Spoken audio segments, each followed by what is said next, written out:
November surprise from Donald Trump's fixer, Michael Cohen, using this pivotal moment to argue his former boss, Donald Trump, is, quote, racist. If this seems like a loud, perfectly timed PR attack, almost Trumpian, that's because Cohen was the guy executing Trump's tactics. The president recently emphasizing Cohen was mainly his PR guy. Well, tonight, Trump is getting trumped on PR. Cohen using a classic media maneuver, a devastating leak at a devastating time.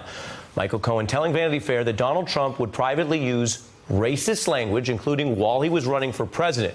And Cohen is putting this out now, he says, to be clear, quote, to warn voters about Trump's true nature before these midterms, alleging Trump privately uttered chilling racist language in one-on-one conversations that Trump told Cohen in 2016 his rally attendees were mostly white because black people are, quote, too stupid to vote for me.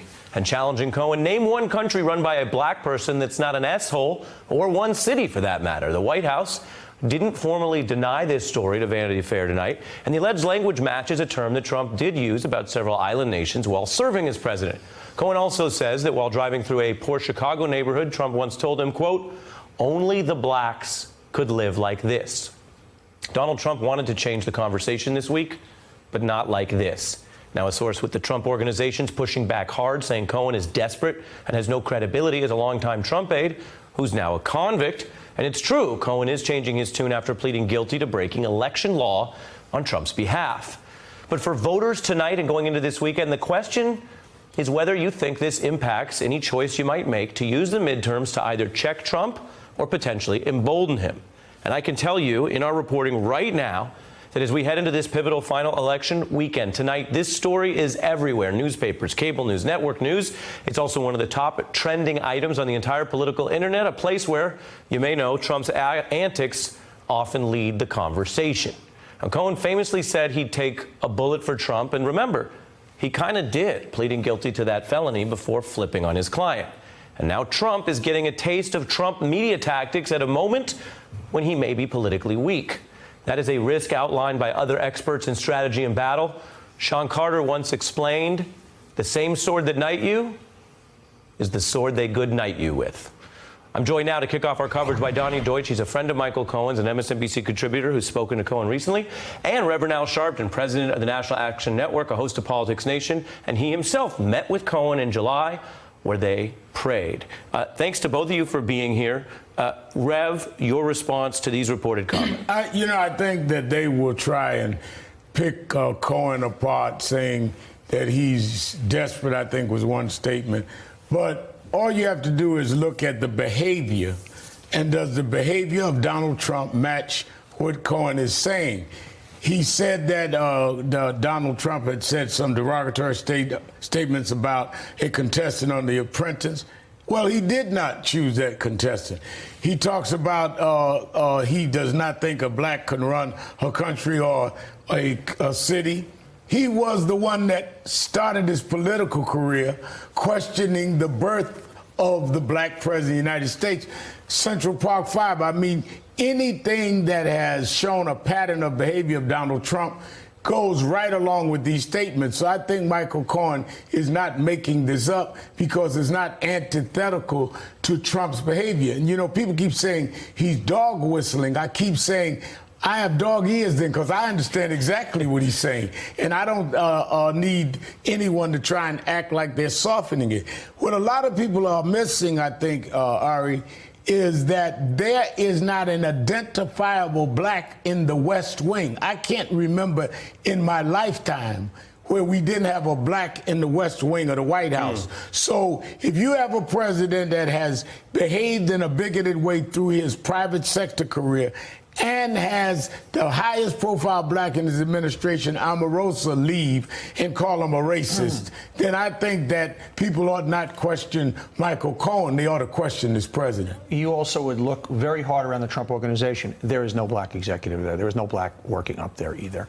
Let me set this up for you because this was not, I know this for a fact, a premeditated timed thing. This was a result of what happened in Pittsburgh.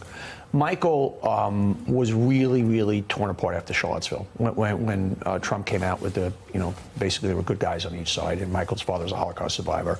And he he wasn't planning on coming forward with this, and was so taken aback, as we all were, with Pittsburgh and the president's reaction to it, and the president blaming the media, that I think he felt a moral obligation to come forward. You know, Michael hasn't spoken. I'm going to push you on that. Okay. And I know you know a lot about this. Yes. It can be a moral obligation. But morality doesn't have a midterm calendar. You know Michael Cohen. I he know this. carried out this media agenda for Donald Trump, and he says, his own words, your friend or your associate or whatever word you want me to use, he says he wants this out before the midterm so people can factor it into their decision. Of course he does. Well, that's obvious. I'm saying this was not planned. I don't think this would have. I know this would not have happened unless Pittsburgh happened. I think it would, because look, his lawyers have been adamant about not him speaking. Other than one interview, he has not spoken since. So the more he puts himself out there, he's just setting himself up. I mean, any lawyer, any communications director would say to him right now, dude, you're getting sentenced in 40 days, lay low. So that's a reality. That's a legal. I think you're right okay, about that's the legal advice So he's he getting. really felt this needed to be shared. Look, I've heard a couple of these stories in the past. These are true stories. If you know Trump, you can almost put yourself in those situations there. And to the Rev's point, none of this should be a surprise. What is different here, these are actual words. This is not the dog whistle. This is not, well, 1 + 1 = 2, we can add it up. This is absolutely, literally, very, very clear. And you know what? It's interesting. There's always been talk about, oh, did Donald ever use the N-word? Now, I actually asked Michael, he said, I never heard him say that. Certain ways, some of these things have been worse. A horrible word is a word, is name calling. This is, I'm better than you. That one comment about, oh, blacks, only blacks who live, that's not even hatred or ignorance. That's, I'm better. You're beneath me. I think what you're saying is that when you tell a group of people that because of their skin color, they are stupid, that is saying that another race, the white race, is well, that's what they call it, white supremacy. Supreme to them. White supremacy. And when you treat them that way. See, if he had said that he had said some names, which he denied him using the N-word, that's one thing. Some of us have used off-color statements and apologized years later or dealt with it years later. We're talking about his behavior and the way he thinks. They can't run a city. He will not do contracts with them. And he does it. And do you think, Rev, because here we are going into the election, this is not a drill. Do you think Michael Cohen is actually doing this so people in suburban America, people who might like some of Trump or like some of the economic part of it, have to reckon with the idea that in this climate of hate, he is privately, behind closed doors, also engaging in the supremacy that encourages hate? If he is motivated by his moral conscience or by politics, it still needs to be out there. I think it's irrelevant what the motive is. What's relevant is the behavior there, and why doesn't the president forthrightly deal with it? All right, let me ask you a question. Of course he wants it out there for that reason. Of course there's a political, that's a given. He wants voters to know, otherwise he wouldn't say it. Right. So that is a given. I am saying this was not, and I speak to Michael a lot, and this was not 2 weeks ago, okay, we're going to do this 3 days ago. This was as a result of what happened in Pittsburgh last week, some of the events, the rhetoric, the racism, the rants, the chanting has so heightened in the last week. People have been slaughtered. Sure. Bombs have been sent. Very all serious time against this. So I think that's what pushed him to do it. It's the right thing to do, and I'm glad he did it. And Donnie Deutsch, you have an insight into this, and I want to thank you for coming on the program. We like seeing you on the beat. Rev, stay with me. I want to turn from what this is about, some of the words of alleged racism, to what many people are saying is a policy of racism and voter suppression. Oprah putting it in very real terms. And Rev, I want you to take a look, given how much you've worked on these issues, at what Oprah's saying today. Otis Moss Sr., who right here in Georgia's Troup County got up in the morning and put on his only suit and his best tie. And he walked 6 miles to the voting poll location he was told to go to in LaGrange. And when he got there, after walking 6 miles in his good suit and tie, they said, boy, you at the wrong place. And I picture him walking from dawn to dusk in his suit, his feet tired, getting to the Rosemont school, and they say, boy, you too late. The polls are closed. And he never had a chance to vote.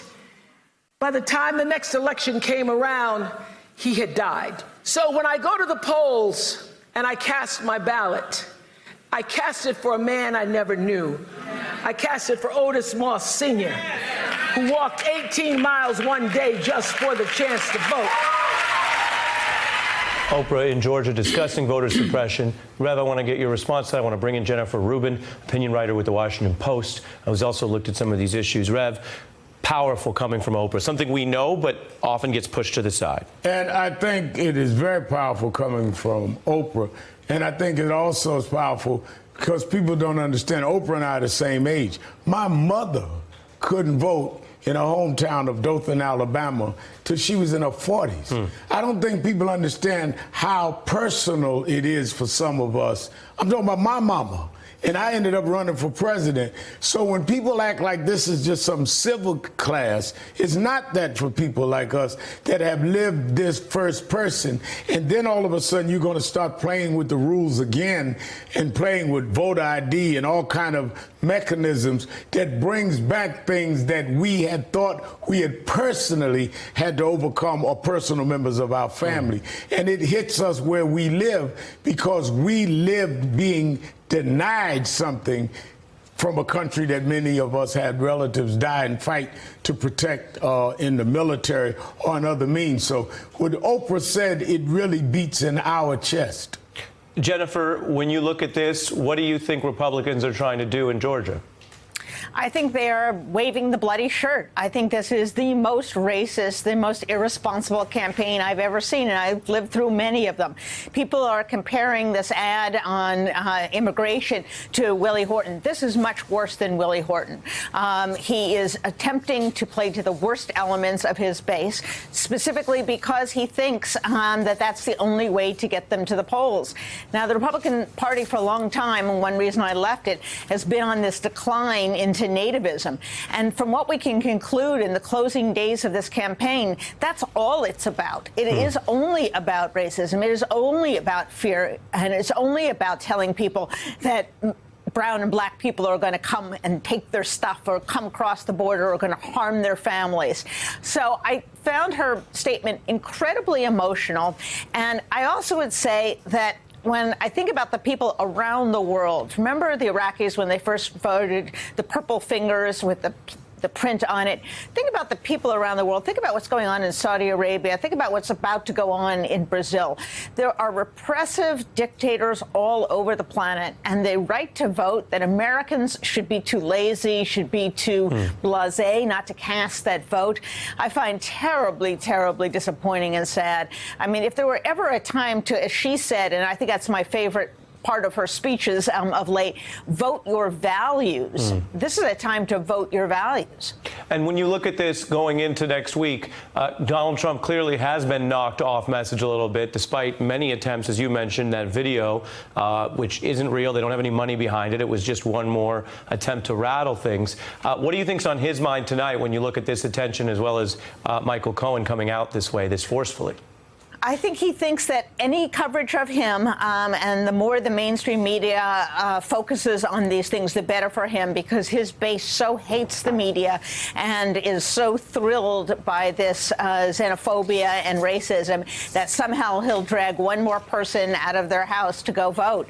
I think he's wrong. I think America has changed, and I think the Republican Party is foolish if they think that they don't need the suburbs, they don't need women, they don't need college graduates. Those are all the people who he is offending. He is also, of course, stirring incredible enthusiasm among young voters, among African Americans. The early voting is off the charts now in Georgia. So I think he can only think this way. This is all he does. The old dog doesn't learn new tricks. I don't think he's going to be successful this time around. I hope he isn't. From old dogs to dog whistles to Rev Sharpton saying he has dog ears, we've covered some ground on some important topics. My thanks to Jennifer Rubin and Reverend Sharpton. Hey, I'm Ari Melber from MSNBC. You can see more of our videos right here, or better yet, subscribe to our YouTube channel below. You could have been anywhere in the world, but you're here with us, and we appreciate that.